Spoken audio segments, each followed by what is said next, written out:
Yo, I had a dream living lavish, I'm trying to blow like a K. Not a coincidence, meant to happen, I'm straight to the cake. Bella early than late, and I'm trying to get me a steak. Swear to God, if you try to take it, you're sealing your fate. I'm a soldier, racks on blow it.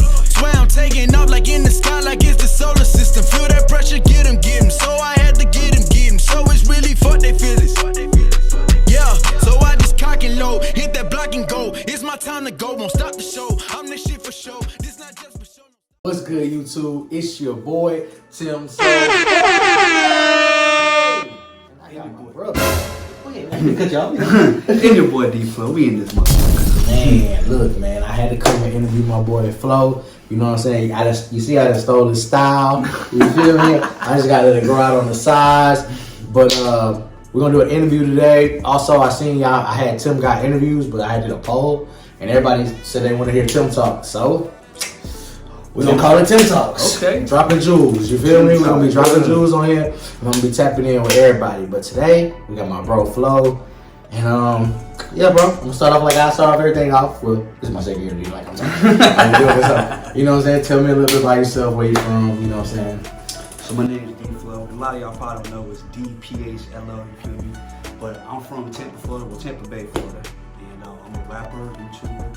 I live in Houston now, but I moved from Atlanta about a year ago. Yeah. Okay. You was a Bucks fan growing up? I mean, I always was a Bucks fan. I mean, I ain't gonna lie. When I was real young, for some reason, I like the Cowboys. I don't know why, but But nah, I've always been a Bucks fan. But I ain't gonna lie, it's hard to be a Bucks fan like up before Brady. Right. Because they're trash. You know what I mean? They won that one Super Bowl. We was proud. Right. You know what I mean? I was real young, but after that, it was like you got some bad seasons. Yeah. But my boy Mike Evans, shout out G-Town, Texas, man. Shout out my boy Mikey. That's my homeboy from back home, man. Oh, okay, that's on the Bucks, man. Yeah. That's my little brother that grew up together. But you know what I'm saying? So man, you said music. Just let me hear a couple of your songs. They was fire, man. I'm messing with them, bro. Appreciate you. So you know, what inspired you to do music? You know what I'm saying? And then like at what age did you feel like, you know, you started getting into like music, specifically rap, you know? Right. Well, I first started getting into music because my dad's actually a singer. He's a really good singer. Okay. And so he still sings to this day, like as a professional.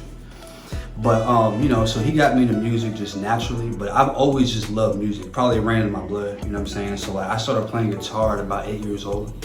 So I also know how to play guitar. I need to play more because I done forgot every damn song almost I ever. Oh, that's why you got a guitar back there. I was like, my boy, you know. Yeah. Mm-hmm. So I bought that guitar, but yeah, man, I was just playing the other day, but I need to get on it. But that's what really got me into music was guitar. And then like, I don't know, like what it was like I was just riding the bus one day to school, you know what I'm saying? And I was listening to like rock music. I was young, probably like elementary or something like that. And I heard Tupac, you know what I'm saying? The first time I heard Tupac, I was like, dang. I heard Tupac Changes. I was like, yo, I ain't gonna lie, that was the realest, like, that's the realest shit I've ever heard. Like, I really related to it. I felt like what he was saying, like, he was really speaking from a place that I could relate to. And that's what really got me into, like, wanting to be a rapper. Like, I had heard rap music, I liked other songs, you know, obviously before that was just the first song that really grasped me. I was young. I was like, yo, you know, so that's what got me to want to be a rapper. You know, I was young, and I remember being on. I remember I had the Coolio CD, real old school. I don't know where I got the CD from. Like Gangsta's Paradise, and it had the first track was just the song, and the second track was the instrumental. Oh yeah. And I was just like rapping on that bitch. You know what I'm saying? Like, I know they used to be like that. Yeah, they used to have like the real song and the instrumental. But it's, you know, they young. They probably don't even know about that. Yeah. I think I just recently saw a article on Vice where they were like, we would put the main track there, and then the secondary track was for you at home to practice your skills and, you know what I'm saying, kill this thing. Right. So, like, I was like, that's pretty dope that artists back in the day did that. Right. Because nowadays you can get on YouTube, but it's not like the actual real one. That was the real, like the one he rapped on. Right. They don't put it out no more. So you got to use one that somebody remade, and that bitch ain't really hitting. Might be a different little tweak. Yeah. Right. The bass ain't, you know. Yeah, it ain't got the loud boom. Yeah. Boom. You ain't hitting like that. Right. Exactly. So, YouTube, man, how you liking it so far? Like, I mean, I love YouTube. I mean, I think YouTube is like it's a great platform for no matter what you do, you know.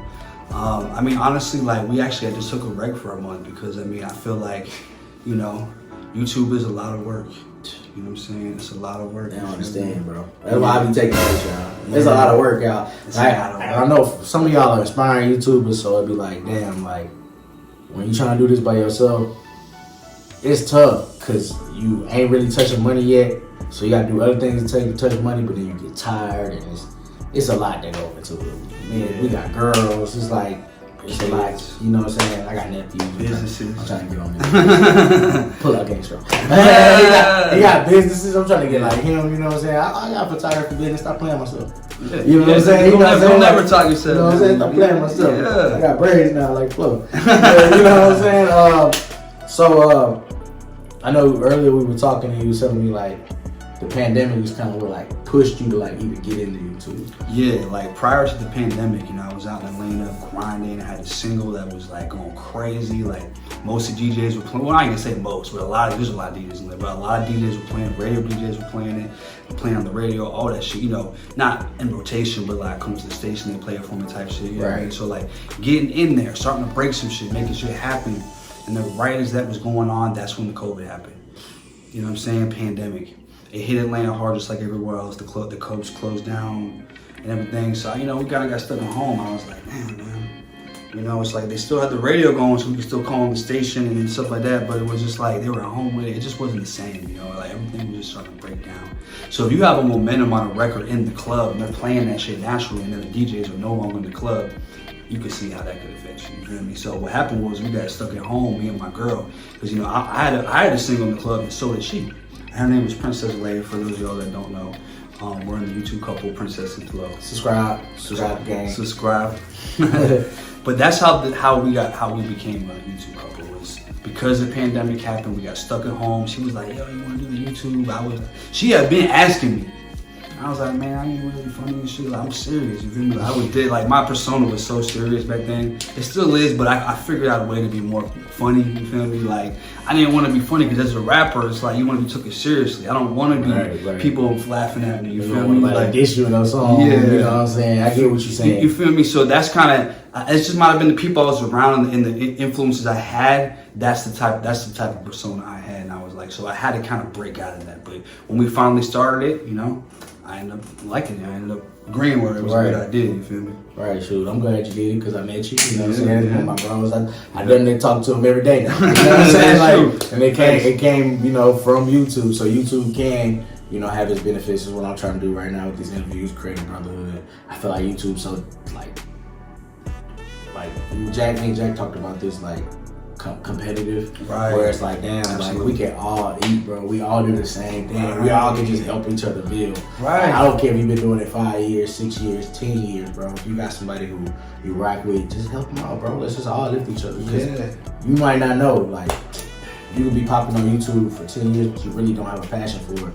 But you got a passion for something that I do right now. Right. And now you got the money to like fund it. Like you could be like, damn, I really want to be a rapper, but I got 100,000, not 100,000, I got 1 million subscribers. Say me, I got 1 million subscribers and I really want to be a rapper. But you know, YouTube is my niche, that's what I'm popping right now. I'm D Phlo. He ain't got 1 million subscribers yet. And I'm like, dang, now I can work with him and get my music industry. You just never know how you can like how it can connect together. Right, bro. I mean, I feel like that's just life in general. Like people don't really quite understand, but like network is worth more than net worth.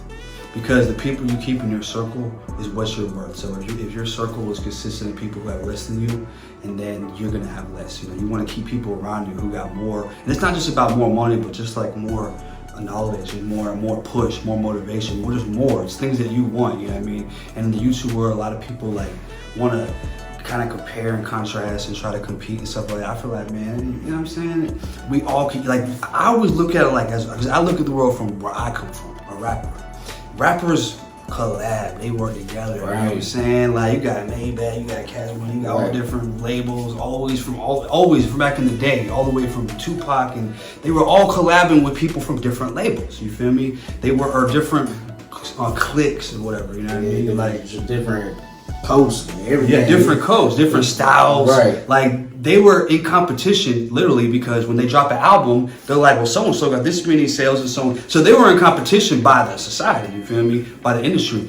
But at the same time, they still work together. That album, they might be two artists competing, but they're both on each other's album. Right. as a feature. Right. So what does that tell you about how, you know, that's a very successful industry? I would say rap music is one of the most successful industries. Oh, yeah. Like more millionaires than I know. You know what I'm saying? Exactly. So obviously the formula that they use to become so successful as an industry, why not use that same type of mentality in other entertainment industries such as YouTube? People should be just working together and just doing their thing and not worrying about, oh, what you might gain from me, or my subscribers might go to you. I feel like, I mean, they might subscribe over, but I mean, they ain't gonna stop watching you. You know what I'm saying? Yeah, like they. I don't know. I don't get that. That mentality. That mentality, bro. It's like, hey, bro, if I rock with you, I rock with you. I don't care, bro. Exactly. I just rock with them now too. But I was rock with y'all first. I'm gonna watch y'all. I might catch some of their videos. It's just like a rapper. We collab. Like, oh, that's a new fan. They listen to their music. At the end of the day, they were my fan first. They finna always listen to my shit. Bro. Right. Like, as long as I'm high, I ain't got nothing to worry about. Right. Exactly. That's the way you gotta think about it. You gotta be confident. It's the confidence level. It's like, I know my shit's so fire that I don't give a fuck who I collab with. They still gonna watch me. You feel me? And if like comedy, like me, bro. Like if I start, I'm telling jokes, y'all think I'm funny. Phlo doing comedy now. You're like, oh, let me go check out Phlo. He's funny too. So I'm supposed to be like, damn, he's stealing my funny, or that's in my mind. I'm like, bro, coming with it, so I gotta keep the funny coming, because you know what I'm saying? Like, I want y'all to laugh at both of us. Right. Then you collab and you double your laughs. Now you laughing at both people. Like, you really gotta look at like that. No, that's big facts though. I feel like it's friendly competition. Right. Like, if I do a song with somebody, right, and I'm sitting here and write my shit, look, I'm gonna go first, and they go in there kill it. I'm like, oh shit, hold up. Yeah. Now, I better hold on. Let me might go back a couple bars, but I didn't put a little punch in my Right. You got to. You know, I'm not over here hating. I'm like proud of my boy. Like, damn, you killed him. God, I gotta come hard. Yeah, I gotta match this energy. Exactly. Like, it ain't. I don't want them to get the second verse of like, oh man, I turned that bitch out. Yeah. I want them to be like, I was listening to that bitch from beginning to end, so I'm trying to contribute the same energy. You feel me? Just like if you're doing a YouTube video and someone's coming harder than you, then go hard. Don't. Or somebody is YouTube and they come. I'm motivated by it, because I'd be watching people, you know, come from nothing or coming from here, and they get to here, and it's like, damn, they did that. They motherfucker did that. Right. Why can't I? I don't be like intimidated by such things. I'd be like motivated, like, oh shit, you know what I'm saying? I could do it. You feel me? Why not? Yeah, if he can do it, I can do it. Especially if it's somebody you know. Yeah. Especially if you've seen him, like you watch the growth. But even if you don't know him, even if it was just somebody that you just watched, like you were just fucking with him at a low, like you was fucking with somebody watching the videos, just funny. They had 10,000 followers, subscribers, and next thing you know, they got 1 million. You're like, God damn. Right. I love overnight. This is crazy. Right. So what does that mean? I can do it. That's all it means to me. Like, I'm proud of you. Like, whenever I see you, I'll be like, yo, I seen that shit, bro. That's the clown mode. Yeah, I ain't gonna be over there in the corner like, man. Right, yeah. That's how they be, bro. They really be sad and salty, bro. That's why a lot of niggas like the salt that they throw in each other's game, man. It's crazy. We can talk about that for hours. Yeah. I mean, that's really all I gotta say. I mean, I feel like that's an important topic in the YouTube industry, but I mean, it is what it is. Yeah. And in everywhere, like even with friends, people comparing each other's friends, like, oh man, they're buying new cars. Yeah, you know, it's people who really always got competition and got envy behind you, but you'll soon will see who those people are, and you'll weed them out your circle, bro. Right, naturally. You know, it's not even about beef. It's just like, even if they bigger than you, like, don't worry about it, bro. If they move like that, it's only a certain amount of time before God really show who they really are, and people around them stop messing with them too. Right. So just stay around good people, and you'll be good. Right. Like my advice is, like, I feel like a lot of people fail with this. You gotta make sure that you just peep that shit and move on it. Because a lot of people will peep the shit and not move on it.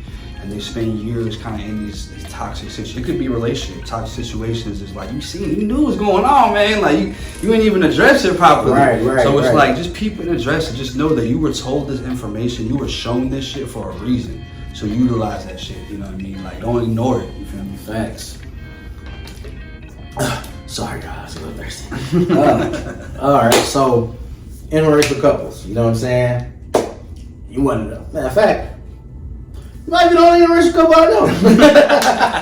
You know what I'm saying? Like, actually, no. Like, I'm thinking, yeah. You know what I'm saying? So, how do you deal with, let me see, it's two sides to every story. So, how do you embrace the love, and how do you deal with the hate? And is that the same hate? Did you encounter any of that hate when you came in the rap game? Because, you know, I heard Eminem, I heard Jeezy, I heard everybody else that's, you know, not black, say how hard it was for them to get that respect as an MC anyway. You know what I'm saying? So, man, just touch on that shit. Well, I'll say with the music, like coming from like originally when I first started, I was in Tampa, which was a very multicultural place. There was a lot of white rappers in Tampa, in the radio, in the limelight. Like people knew of them, so it wasn't really much of that in Tampa going on. Like I feel like it was me and my brother. My brother's also an artist. His name is Soldier P. Okay, shout out Soldier P. So he's a really dope artist as well. Me and him were in Tampa grinding, so it was like we were performing together. We didn't really encounter too much crazy. I mean, a couple people hating here and there, you know what I'm saying? Mostly white people, to be honest with you. That's crazy. That's dope, though, that you know that you didn't have to go through that. Yeah. You know what I'm saying? But times did change, you know? Right. I would say times changed. Like when I came to Atlanta, you would think that like I was literally like probably, I'm not gonna say I was the only white rapper, but there was only about one or two more in Atlanta that were like out and about. Shout out to C White. He's 2 Chainz artist. Me and him look like twins. If I showed you pictures of C White, like me and him would be in the club sometimes and be like, what the fuck? We feel like looking in the mirror. He got braids. We look very similar. I have to show you a picture of him. So, okay, good. But he was one of the only other white rappers I really saw out grinding. There was a couple others like that weren't really in the clubs. They might have been just pushing music out there. So, you know, you would think that would have been a challenge for me, but the reason why it wasn't is because shout out to Lil Zane. You know Lil Zane? Yeah, I know Lil Zane. Yeah, so yeah, you know Lil Zane. So that's one of my best friends right there. I was also signed to him. He was our manager. So he so I had a co-sign to say, like when I walked in, mostly every time I was with him or his manager, which was also my manager. Shout out to Big D. So everybody knew that he was Lil Zane's manager. So like I didn't really get too much. Like I was really a lot of respect. I had a co-sign in the city. You know what I mean? Like Zane isn't from Atlanta, but he blew up in Atlanta. Like when he blew up, he was living in Atlanta. He's from New York, so he has the respect of Atlanta. So that was definitely one big advantage. He's the one who brought me to Atlanta and brought me into the game out there. So, you know, it was kind of easy on that part. But as far as interracial couples, I mean, of course, we all had our challenges. You know what I'm saying? I had to come hard. You know what I mean? If I wasn't coming hard, trust me, it would have been different. It would have been like, oh man, we ain't trying to hear this. But so you had to. Yeah. He was with Zane. He had to have something. And I'm gonna let you finish the interracial. If y'all don't know who Zane is, he was on BMF. Yeah, he was one of the run boys on BMF. So right. He's still in the mix. He might be 50, so like exactly. He ain't no slouch. You know what I'm saying? Right. Zane put his work in. So that's with Phlo. That's big. Right. Been in several big movies. Had several #1 records, as well as he's now on BMF. So good people. Like when I go to Atlanta, that's what I'm chilling with. But yeah, so as far as interracial couples go, like there's definitely been challenges. I've actually been going through a lot of shit lately on TikTok. Like if y'all don't follow me on TikTok, I am D Phlo, DPHLO. Check me out. I've been really calling out a lot of white people on there going crazy. So I'm not going to talk too much about it. I'm going to let y'all tune in and that, check it out. But when you're an interracial couple, like when you go out, there's a lot of looks you'll get. And like, you know, I mean, I am very confident, so I'll say that I step out fly. My girl steps out fly, so it's like a very interesting thing to see. You feel me? Like like a fly white boy, a fly black girl, and then they walking in, people like, who the fuck are these people? You know what I'm saying? Like, so it's definitely, we'll get a lot of looks anyway, but I can kind of feel a difference between like people like, oh damn, what was that? And be like, I mean, I can kind of just feel the energy. I get a sense of energy. It's crazy. Since you've been in Houston, I want to ask you this: have you like got some looks for some black dudes since you came in with like you going somewhere and you a princess somewhere and they like, bro, like, you know what I'm saying? Like, I used to get that look back when I was in 8th grade. My girlfriend was 6'5", 6'4", 6'5", bro, and I'm like my height, and like tall hoopers would look at me like, yeah, what she doing with this look? You know, this little dude that I have a good game, baby. So you know what I'm saying? Like, damn, like I wonder if you get that look, cause niggas be hating, bro. They be hating. Well, I'm gonna be honest with you. Like being in Atlanta, just to relate, so you can understand where I'm coming from. Like being in Atlanta for that time, like first of all, I was the only white boy in my hood. There was nobody. I never saw another white dude in the hood I lived in. For the whole time I lived in Atlanta, I was living in the hood, you know. And not only that, going to the club, I was the only white boy, possibly white person in the club most times. But the thing is, it never bothered me. It doesn't bother me. I'm not one of the people who run my shit.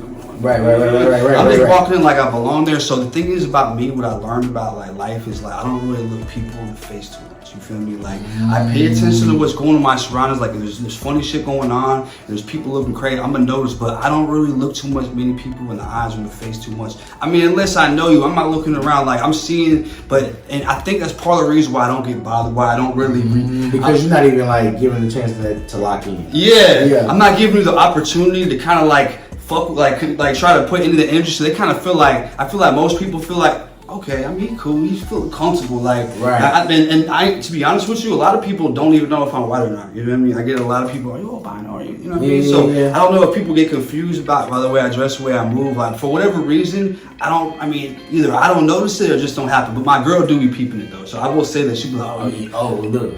Yeah. Black woman. Yeah. They peeping everything, bro. They scam. Peeping all that shit. And you can tell her face, she gonna get irritated. You already know. Yeah. But you know, I don't know, the way we move, like, people just kind of just find us to be cool most of the time. We don't really never come on no negative energy. Like, I feel like people can sense energy. Like, if I was coming in with that bullshit, like, and I felt away in my heart like some other white people do, people can sense that shit. It's kind of the way you carry yourself and move and the way you look at people. I don't give that energy, so I feel like that's why I don't receive that energy. You feel me? So I feel like it's about how you move. That's my opinion. You feel me? From my experience. No, I totally agree. Like, when I met them, like I'm saying, I met Bro House. This is my second time over here, and we already kicking it. The first time I came over here to run a video, you know, we've been talking for months, and I wasn't really on YouTube. And he's like, whenever you're ready. Never was like, nah, he not serious. He don't want to work or. Like I said, we talk damn near every day. We play the game together. We be chilling, man. It's a real chill vibe. I rock with him. I appreciate that. Same. It's always been good energy. Like, when you meet somebody, you can always tell how the energy is. You feel me? Like, you can be around people. Like, there's always been a good vibe, and I go off of that shit. If I'm around somebody and it's just, or I'm talking to whoever, it's just like something ain't right. I just don't even rock with it. I'm at the point in my life where it's like it's like when it's forced. Right. If you gotta force anything, and then I feel like anything you force. If I'm trying to fix some shit and I'm forcing it, it ain't going to hold up. Bro. And you see what I'm saying? So I feel like you should never force anything, especially friendships or relationships of any kind. Cause like me, bro, and I kind of touched on this on my last interview. Was like, I'm big on building genuine relationships. Like, yeah, bro took time out of his day to do this interview for me. I appreciate you, bro. Oh, of course. You know what I'm saying? But like, that's love in a sense. Like, you know what I'm saying? He could have been busy. He could have been doing anything. He probably want to be on camera today. But he took time to do that. And, you know, like, I'm big on, like, shoot, I'm trying to set up dates between our girls, and, like, whenever we get time, like, do real stuff, they don't have to have the camera in front of you. Right. So we talked about, like, YouTubers and working with other YouTubers, sometimes it's a give and take. But at the end of the day, it's like, when you really rock with somebody and you want to rock with them, like, I have a real relationship with Rob and Allie. I have a real relationship with their kids. I have a real relationship with Jack and Lex. I have a real relationship with their kids, their brother. I know their moms. Like, I've talked to people's family outside of the stuff that y'all don't even know. Right. You know what I'm saying? And they'll tell you, like, they're my people. I don't come with the camera in front of their face. Mm-hmm. I only got 10,000 subscribers. You know what I'm saying? Like, right. I'm not worried about that. Like, yeah, are you my friend for real, bro? You know what I'm saying? I'm the same way. I could be around you for however long. I'm not gonna ask for a video unless, like, it's a situation where I'm doing something big. I'm like, yo, I gotta get some people for this. I need people. Right. I mean, a situational video that you would want to be a part of personally. You feel me? Right. But other than that type of shit, I'm not really gonna ask for videos because I mean, it's gonna happen naturally. And I feel like, I always relate to the rap game, because if I meet a rapper and you're my homeboy, I'm not gonna sit here and be like, I mean, do a song with her, like, right. You know, it's gonna happen. I'm not even gonna ask you, bro. Like, especially if I know you texting for the song. You feel me? I mean, I don't mind paying, but I'm just saying, like, if that's the case, like, if I'm your homeboy, I'm not gonna pay you $30 for a song. You know what I'm saying? I mean, I will, but it's like, why? You know what I mean? Just chill, right. Just give it some time, and just, it's just like, you just have to just, I feel like genuine relationships is the most important thing. When you work on YouTubers, back to that subject, like, a lot of, that's what the kind of vibe I've gotten is they don't really want to work with people unless they know you personally. Right. They don't really want to do too much work with you. But you have to, and you might be like, I don't really like that. But you have to understand why. Do you want people in your, if you're doing good in life, you got your money right, you got your shit good, do you really want just anybody in your energy, in your area? Do you want to be in anybody's house? Do you want anybody at your house? Where you shooting at? Do you want to just be linking with people and they be on some bullshit? Like, you don't really always just want to chill with just anybody. This is my opinion. I feel like everybody should think like that. The reason why everybody don't think like that is you only think like that once you get right. When you ain't really right, you just be around anybody, just do anything, and then that's why you always fucked up, because you're just doing anything. You ain't. It's like when you have less to lose, you think differently. You feel me? When you got a lot to lose, you don't just let. Why does a rapper have 1 million bouncers around him? Why do they move? Everybody got straps because they don't want to die, bro. They got a lot to lose. They rap about it. Yeah, they don't want to. Yeah, they don't. Yeah, but at the end of the day, they don't want to die because they got a lot to lose. You know what I mean? Like motherfuckers move differently when they didn't have a lot to lose. They had guns around them, but they didn't. They were moving a little bit slower, a little dumber, not doing it that smooth. They didn't have as many people. They didn't have everybody they trusted. Like it's all that shit you learn through like. And once you grow, you have to understand why people move like that. It's not really like they just feel like they better or nothing. It's just that they're just in a position in life where that's how they want to move. We gotta respect it. Facts. Back to your content real quick before we get up out of here. I'm trying to keep like 30 minutes, Yeah. We can do a part 2 though. I don't know if y'all gonna watch the whole 30 minutes. If y'all ain't watching the whole 30 minutes, y'all gonna piss me off. Cause y'all if they ain't get this far in the video. Yeah. You feel me? But look, so like, with your content, man, what do you see like with YouTube and TikTok and music, because you like tapping in 3 worlds right now? What is your like end game? Like, what are you like hoping to achieve? What's your? So my end game is this. So I look at, everybody looks at YouTube like, oh, I'm gonna make $1 million on views and shit. I feel like I'm using TikTok, YouTube, all that shit as a platform, and I got businesses. I got some stuff dropping soon. Y'all definitely. I'm not gonna say too much, but I got something about to drop. I'm just saying this much. It's a clothing line about to drop. Okay. And this concept I have has never been done before. It's insanely dope. So, but I'm not gonna part 2. I'm finna tell you because right now I'm in the process of actually getting my first shipment in. It's gonna go and it's gonna be up for sale. So y'all definitely check out that. I'm building my TikTok, YouTube. I feel like these are platforms that help you make money. They don't really. I mean, they do make you money. Don't get twisted. But a lot of these people are really making money on brand deals, businesses that they're doing, and promo, all kind of stuff like that. That's how they're really making their money. To be honest. So like, I'm looking at I want a platform to speak to y'all and give y'all something. What I want to sell. What I want to sell is always gonna be positive and uplifting. You feel me? So that's what I feel like it means to me. You know what I'm saying? Facts, bro. I ain't never seen you get mad. Yeah, you feel me? What I'm saying? I've been around you and we spending more time together, but this one person I ain't even seen him get flustered, bro. I feel like he really has control of his emotions, but that's if it's any man watching, that's a trait that you want to learn how to inherit, not letting anything throw you off your game. Cause he got stuff to lose, he got kids, he got a fiance, he got businesses, he got his whole image to look up to, to protect.